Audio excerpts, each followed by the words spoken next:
The strange signaled Jake was alone. He sat inside a small room on Outpost 9, a space station near the edge of the galaxy.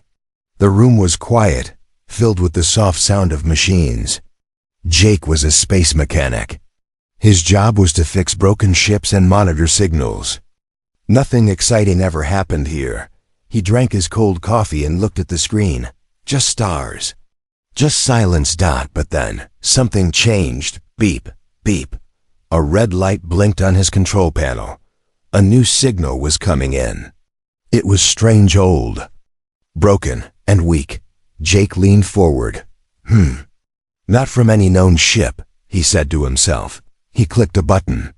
The screen showed coordinates, pointing to an unknown planet not marked on any map. And the message? It was only one word. Help, Jake frowned. No ID, no name, just ... help. Most people would ignore such a signal. Pirates sometimes sent fake messages. But Jake was tired of silence. He was tired of routine. I'll check it out, he whispered. He jumped into his small ship, the Rustbug, and entered the strange coordinates. The ship's engine roared to life, and in seconds, he was flying through space. After a few hours, he reached the planet. It was green, glowing. Softly like a jewel. Jake had never seen anything like it. He flew lower and found a small farm in the middle of a large field.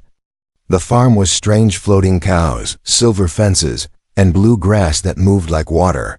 He landed near a wooden barn that looked broken. As he stepped out, the air felt thick and warm. The sky was purple. A soft humming sound came from the ground. Suddenly, a voice called out, "Who ... are you?" Jake turned quickly. Standing near the barn was a tall figure. She had blue skin, long white hair, and eyes like silver moons. She wore a robe made of soft light. In her hands was a glowing stick shaped like a farm tool. "I'm Jake," he said, slowly raising his hands. "I got your signal." The alien looked at him for a moment, then nodded. Double quotes, "You ... human. You have strong hands?" Jake blinked. "I guess so. I fix machines. Why?" She looked around nervously. "My name is Riva. I need help, but not just strong hands. I need someone who is not afraid." Jake smiled slightly. "Well, I am not afraid yet." She didn't laugh. Riva turned and walked toward the barn. "Come, I'll show you." Inside the barn, things were even stranger. There were glass containers filled with glowing white milk, machines humming softly, and animals floating inside bubbles. Jake looked around in wonder. What is this place? Riva touched one of the machines. "This is a milk farm. Our cows make special milk. It's used in healing, power, even ... memory." Jake raised an eyebrow. "Memory? Yes," she said. "But now, something is wrong, something dangerous." She walked over to a wall and pulled it open. Behind it, Jake saw deep claw marks on the metal. Big ones. His face grew serious. "What did this?" Riva shook her head. "It comes at night. It watches. It waits," Jake asked. "Then why did you call for help? Why me?" Riva looked at him carefully. "Because ... humans are brave. Humans do not run." Jake stepped back, thinking. This was no normal farm. No normal danger. "Okay," he said. "I'll stay one night. Help you fix what I can." Riva looked almost relieved.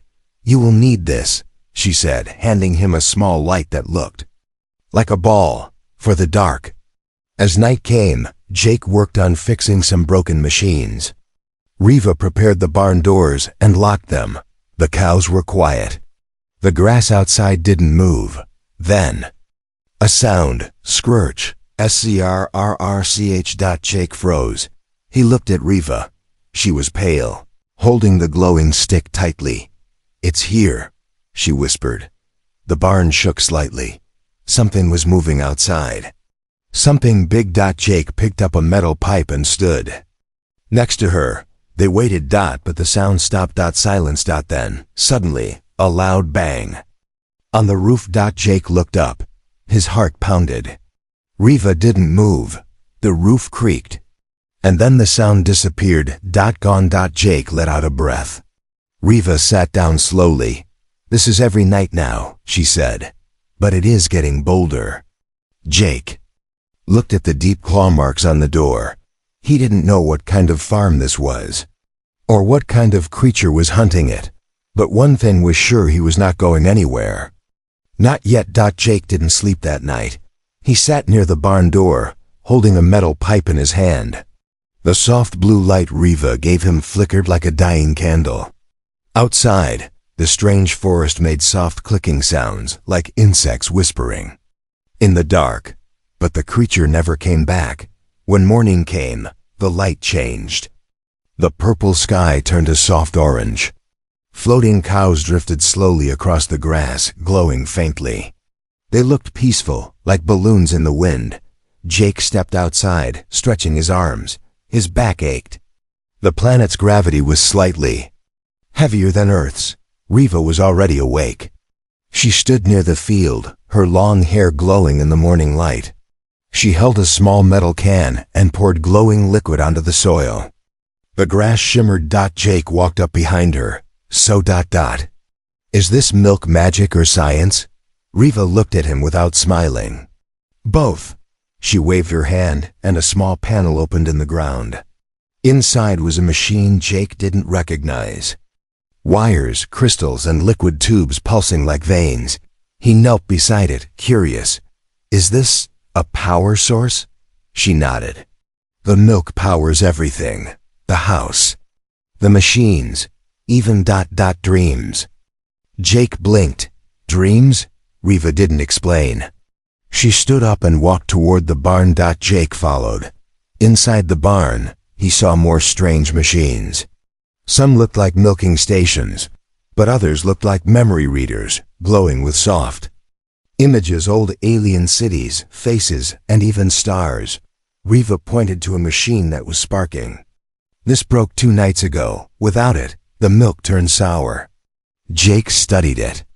The machine used a mix of tech he'd never seen before. But the problem was simple, a cracked energy tube. I can fix this, he said, opening his TOOLKI to as he worked. Riva spoke again, quietly. My people are not farmers by choice. We came here to hide. The milk. It is too valuable. Others want it. They want to control it. Jake nodded slowly. And that thing at night? She was silent. Finally she said, it is not just a beast. It remembers. It watches. It used to be one of us. Jake stopped. Wait, what do you mean? Riva turned away. You will understand soon. Later that day, Jake explored more of the farm. He found a small round building behind the barn. It looked unused. Vines covered the door. Curious, he pushed it open. The inside was dark and dusty. Machines were covered with cloth. A console blinked softly in the corner. Jake wiped it clean. A screen lit up, showing a recorded message, restricted file. Play? He hesitated. Then clicked yes. The screen showed a younger Riva. She was wearing a lab coat, standing in the same barn, smiling. Test 41 complete. The milk responds to thought commands. Subject remains stable. The video glitched. We are close to unlocking emotional transfer. If successful, this could change communication forever. No more words. Just feelings. Jake stared at the screen. Another video autoplayed. Riva again. But this time, she looked scared. Something went wrong. Subject 7 broke the bond. It is not listening anymore. It became something else. It knows our fears. We tried to shut the project down. Too late. The creature took the others. Only I remain. The screen went black. Jake stood frozen.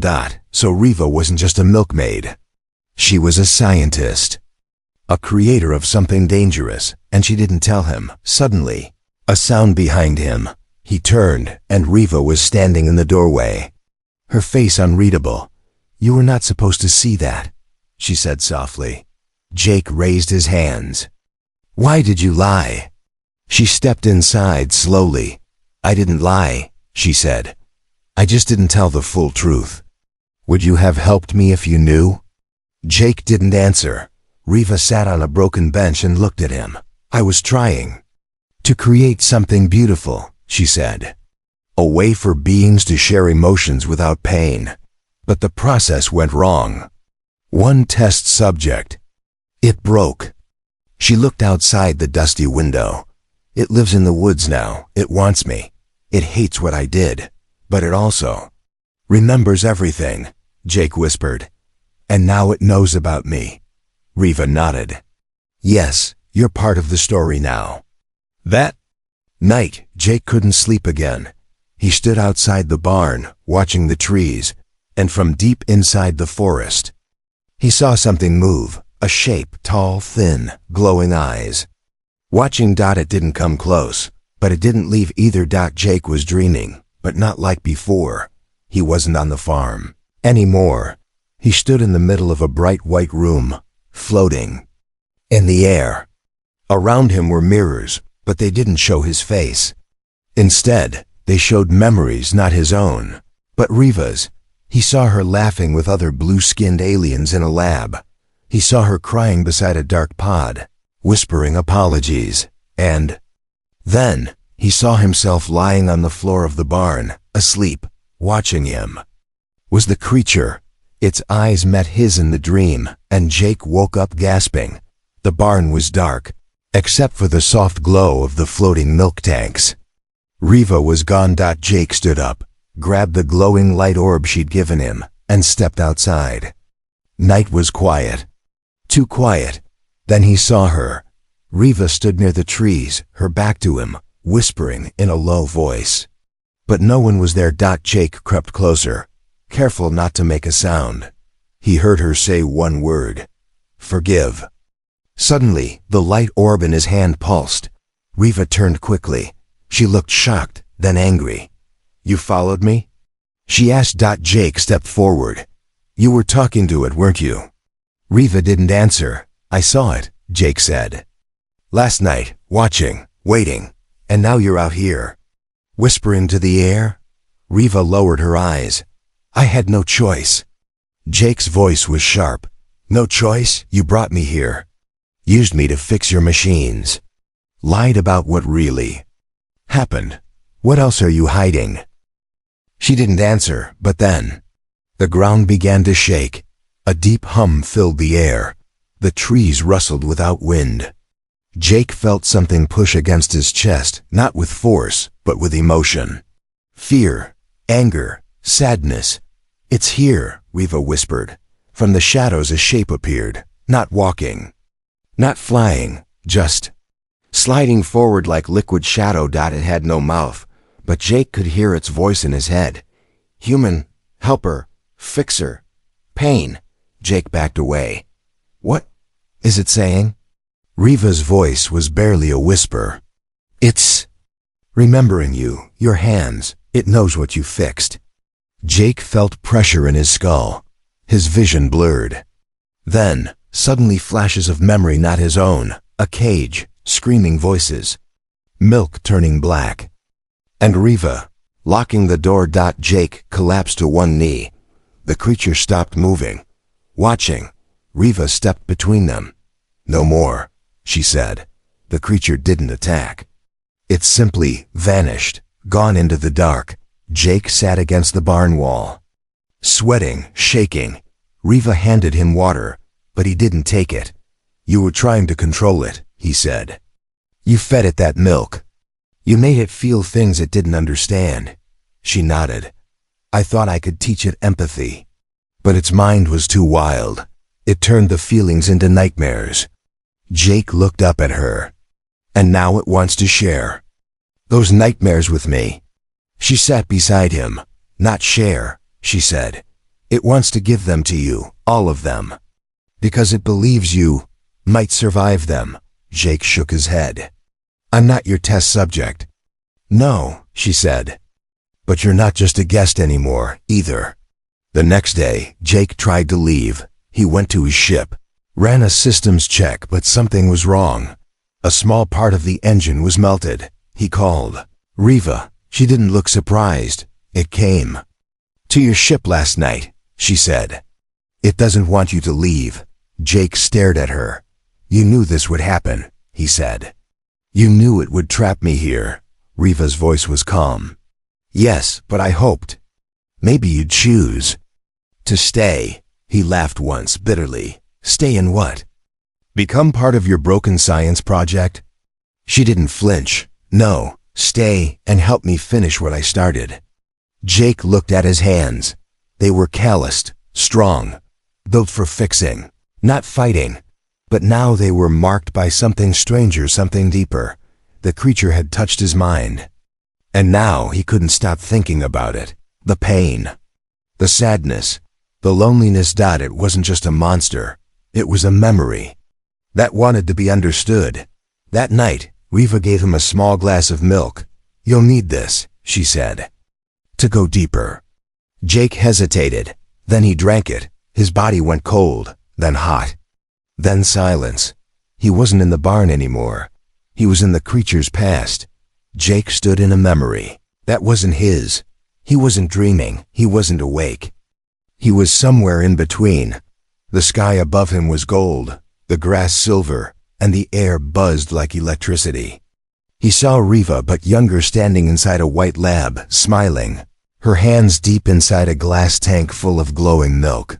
Around her, other aliens worked silently, typing on light-based screens. Then, the door opened.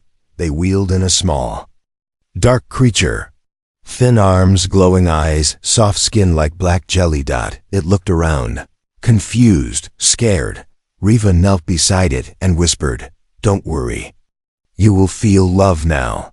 And then, pain. Machines turned on. Wires moved. The creature's eyes changed. It screamed, but no sound came out. Jake gasped as the vision shattered. He was back in the barn, sweating, heart racing, hands shaking. Riva stood nearby watching. You saw it, didn't you? She asked softly. Jake nodded. You lied to it, he said. You promised peace. You gave it fear. Riva didn't deny it. It was supposed to be temporary. A test. We didn't know how fast it would bond. Or how deep. Jake stood up, wiping his face. And now it wants to show me everything. Riva looked down. It chose you. I don't know why. Later that evening, Jake walked the edge of the field alone. The cows floated quietly above them. Silver grass. The fences blinked softly with blue light, but he didn't feel safe. He felt watched. He turned and saw it. The creature, standing near the tree line. Not moving, just waiting. Jake didn't run. Instead, he stepped forward. Why me? He whispered. The creature tilted its head. Then Jake heard it, inside his own thoughts. You remember pain. You understand breaking. Jake felt a chill.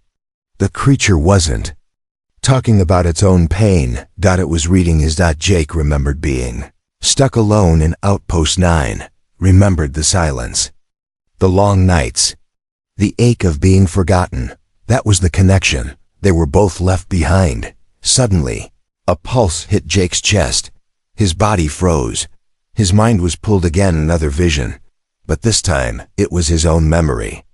Rewritten. He saw himself as a child, but Riva was there.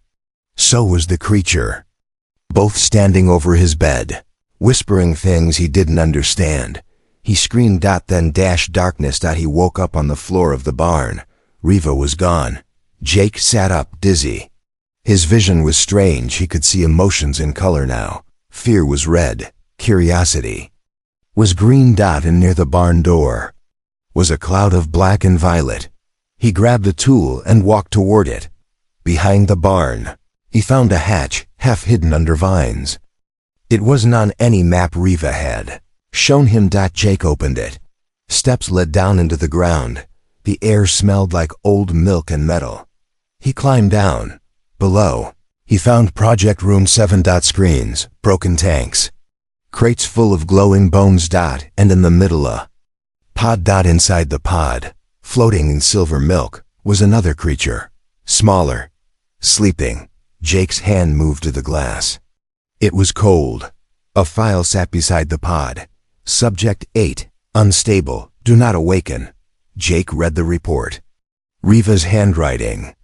Subject 8 absorbed Subject 7's leftover emotion. It is connected to him. If one wakes, so will the other. May be useful for control if bonded with a human. Jake stepped back. That's why I'm here, he whispered. You didn't just need help. You needed a human host. Suddenly, footsteps. Behind him. Reeva. Her face was pale. You weren't supposed to come down here. Jake turned. You lied again. I was going to tell you, she said quietly. After tonight. Jake stared at her. You were using me. You planned this. From the beginning. She looked ashamed. Yes, but I didn't expect you to care. Not for me. Not for it. Jake looked at the pod again. It's not just a creature, he said. It's your mistake, your guilt, and now it's mine too. Above them, the barn alarm went off. Bo. The ground shook. Screaming cows. Fences failing. The creature had returned, and this time, it wasn't alone. Jake looked at Riva. We end this now, he said. She nodded. Together. The sky was on fire. Flames danced across the floating milk field as fences sparked and fell. Cows screamed in strange, echoing voices. The creature had come back louder, stronger, and no longer alone. From the hilltop, Jake watched. In shock, 2 more creatures had joined the first twisted shadows, barely holding their form, dragging behind them long black tendrils that melted the ground. Riva stood beside Jake, holding a glowing device shaped like a broken star. They were all subjects, she said. Failed ones. The milk kept their minds alive. But not their souls. Jake looked at her. And now they've come to finish the experiment? She didn't answer. Instead, she placed the glowing star into a slot on her wrist. The device whirred and lit up. It's time, she said. We set the trap, or we die. Minutes later, they ran through the smoking barn. Jake dragged heavy cables while Riva activated old control panels, each one humming with forgotten energy. The plan was simple. Lure the creatures into the lower chamber, lock them inside. Overload the milk core. Erase the lab forever, but simple. Didn't mean safe. As Jake sealed the first door, a strange memory hit him again, but it wasn't his. He saw himself in a different body. Tall, thin, eyes glowing. He was looking down at Riva, not up. The memory whispered, You promised I would feel love. But all I feel is hunger. Jake fell to one knee dizzy. Riva grabbed his arm. It's bleeding into you. The milk's bond is growing too fast. Jake looked at her, breathless. How do I break it? She shook her head. You don't, you ride it. Outside, the creature smashed through the barn wall, its form now part smoke, part memory. Like it didn't know what shape it belonged in, but it remembered Riva, and it remembered. Jake. Its voice echoed in their minds like thunder underwater. Let us return. Let us feel, through him. The creatures charged. Jake ran toward the chamber, leading the creatures inside, wires in hand. Riva followed, sealing the doors behind them one by one.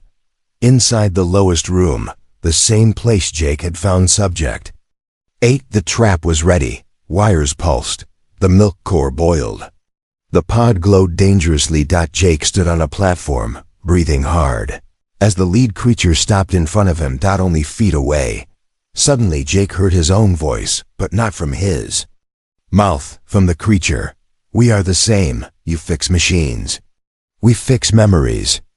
Then the truth hit him. The creatures weren't trying to kill him. They were trying to merge. They wanted his body, not to destroy it, but to become whole again. Because Jake wasn't just a mechanic. He was the last piece of the failed experiment. A human with just enough empathy to survive the milk's emotions. Riva stepped into the room, holding a control device. Jake looked at her, eyes wide. You knew, he said. She nodded. Tears in her eyes. I didn't know it would choose you. But I always knew it needed someone like you. That's why I sent the signal. Jake backed away. So this was all a setup? No, she whispered. It was a gamble. The creature reached out. Its tendrils weren't attacking. They were offering. Jake saw flashes of beauty, memories of stars being born, of Riva laughing. Of peace. But behind it all, pain still pulsed. Jake turned to Riva. If I let it in, will it stop? Riva shook her head. I don't know. Jake looked at the control panel. He could hit the switch now. Blow the chamber. End it. But then he heard the smallest voice in his head. Not the creature's. The child version of Subject 7. I didn't want this. I just wanted to belong. Jake stepped forward. He touched the creature. The world stopped. Everything went white. No walls. No lab. Just a soft field of stars. In that space, Jake stood across from the creature in its purest form, a scared, curious being made of memory and feeling. Jake spoke. Then show me who you really are. The creature didn't answer with words. It opened its mind, and Jake stepped inside. Jake was floating. But not in space. Not in water. He floated inside a memory that felt like a heartbeat. Each pulse showed him something else. A boy running through golden grass. A creature curled in a lab humming a sad tune. Riva crying in the dark. Jake wasn't watching anymore. He was inside it all. Then came a voice. Not the creature's. Not Riva's. His own. If I stay here too long, I won't remember who I am. Suddenly, he fell fast like a meteor crashing back into his body. Gasp. He woke up inside the lab, sweating, shaking. Everything around him was smoking. The milk tanks were cracked. The trap was fried. And the creature? Gone. Riva ran in from the hallway, face pale. You're awake, she said, breathless. Jake sat up, dizzy. I saw it, he whispered. The creature. It was just trying to survive. Riva looked away. I know. Jake stood slowly, glaring. You used me. You knew I was the missing piece. You didn't just want my help, you wanted me to become its prison. She didn't deny it. I wanted to stop it, she said. That was the only way. Jake's voice was cold. So you were going to kill me if the merge worked? She stepped back. Yes. Silence filled the room. Then came the alarm, red lights, loud warning buzzes. One message blinking across the screen. Subject 8, pod breach. Jake's eyes widened. There were two of them. Riva ran to the panel. No, it's too early. It wasn't supposed to wake. In the distance, something screamed. But it didn't sound angry. It sounded lost.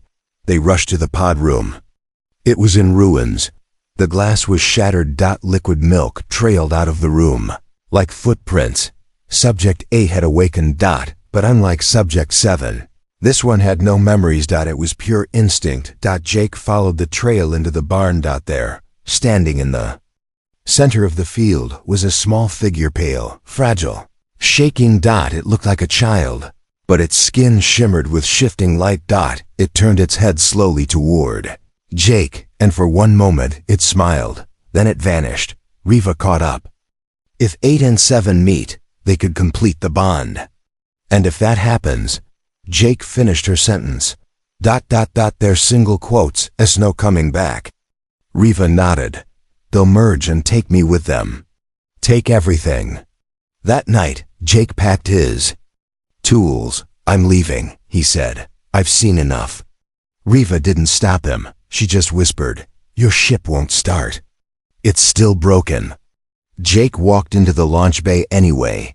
And there, sitting on top of his ship, was Subject 7. It watched him, gently. Then it spoke inside his mind, calmer this time.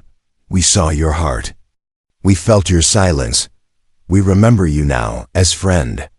Jake froze. I'm not your friend, he said, but inside, something was changing. The longer he stayed on the farm, the more he felt linked to them, to the milk, the field, the creatures. Like This planet was learning him, rewriting him.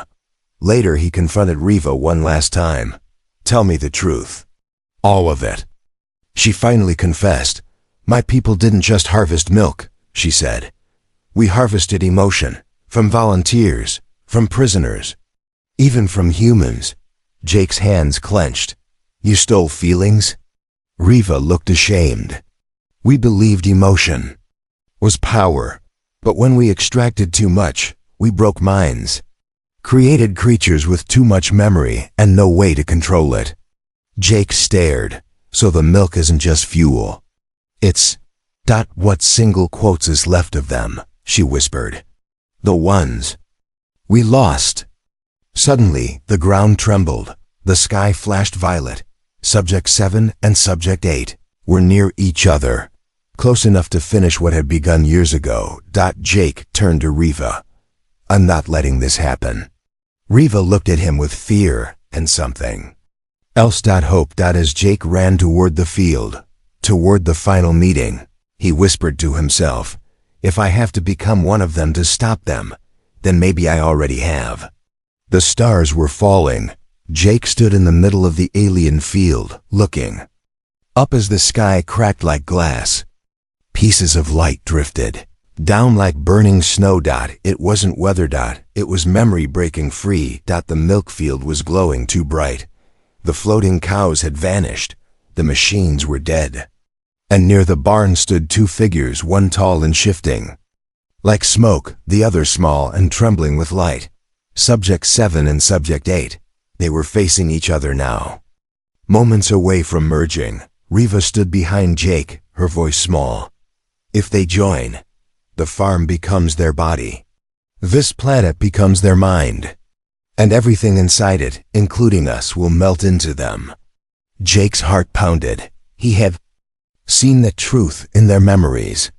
These creatures weren't monsters. They were what happens when feelings have no form. No skin, no body, no voice. Just pain and love and hunger, floating like ghosts. Subject 8 turned. Its glowing eyes found Jake's. It smiled. Then it reached out a hand. Jake heard the voice in his head, but it wasn't speaking to him. It was speaking through him. "You, our bridge. You, our home." Subject 7 stepped forward too. "Join or lose." Jake dropped to his knees. He didn't know what to do. Part of him wanted to run. Part of him wanted to surrender. And deep inside, a quiet voice whispered, "You've always been lonely. Why not belong somewhere, even if it's not human?" Riva walked to his side. "Don't," she said softly. "They don't want you. They want your mind." Jake looked at her. "Maybe that's all I have left to give." Riva's eyes filled with tears. "No, you're more than just memory. You feel guilt. You feel choice. That's why they need you. But that's also why they don't deserve you." Subject 8 stepped closer. The ground turned to light under its feet. The milk began to rise like fog, swirling around Jake. It didn't burn. It felt like water and warmth and every forgotten dream. Subject 7 opened its arms. Jake looked at Riva one last time. She nodded, ready to let him go. But then Jake stood and said, "No." He took the tool from his belt, a small pulse detonator he'd been working on in secret. "If I can't stop you with memory," he said, "then I'll stop you with power." Subject 7 tilted its head, confused. Subject 8 stepped back. Jake pressed the button.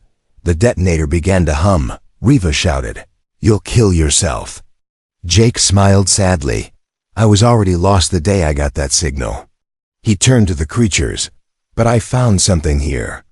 Not just pain, not just science. I found a reason to feel again." He looked at Riva. "Tell someone I mattered." She screamed his name. Boom. The light swallowed everything. Silence. Then stillness. When Riva opened her eyes, she was alone. Creatures were gone. The milk was quiet. The sky was blue for the first time in years. Jake's body wasn't there, only the detonator. And a small flower growing where he stood. A flower that glowed softly and pulsed like a heartbeat. Ipagulgzi months later, the farm stood alive again, but Riva wasn't alone anymore. She kept the fields safe, rebuilt the lab, and every night she sat near the glowing flower. Sometimes it whispered to her, not words, just feelings, hope, warmth, strength. Jake was still there. Lot lost, just changed.